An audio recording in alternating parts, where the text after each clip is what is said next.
بسم اللہ الرحمن الرحیم۔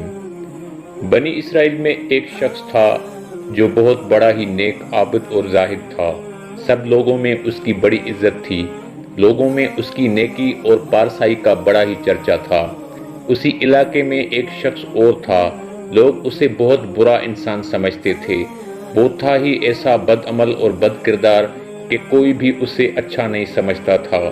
ایک روز اس گنہگار شخص نے دیکھا کہ وہ نیک آدمی ایک میدان میں بیٹھا ہوا ہے۔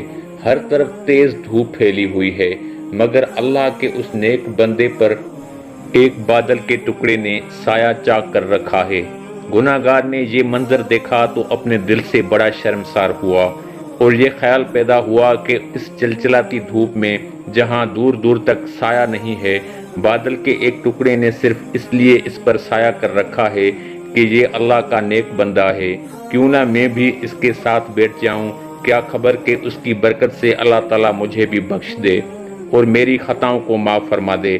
یہ شخص عابد اور زاہد کے پاس گیا اور اس کے ساتھ سائے میں بیٹھ گیا۔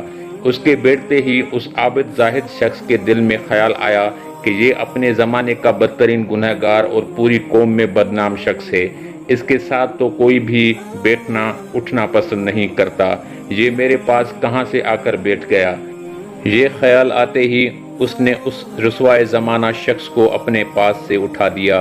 وہ گنہگار شخص اٹھا اور چلا گیا، لیکن بادل کا وہ ٹکڑا بھی اس کے ساتھ روانہ ہو گیا اور اس کے سر پر سایہ فگن ہو گیا۔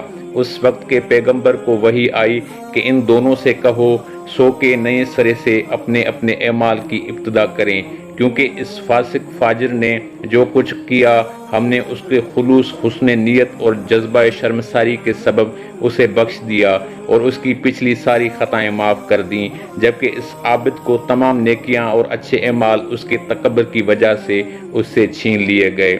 معزز ناظرین، میں امید کرتا ہوں یہ ویڈیو آپ کو پسند آیا ہوگا۔ ویڈیو پسند آیا ہو تو اسے لائک کریں، شیئر کریں اور مزید ایسے اسلامی معلوماتی اور دلچسپ ویڈیوز کے لیے ہمارے چینل کو سبسکرائب کریں۔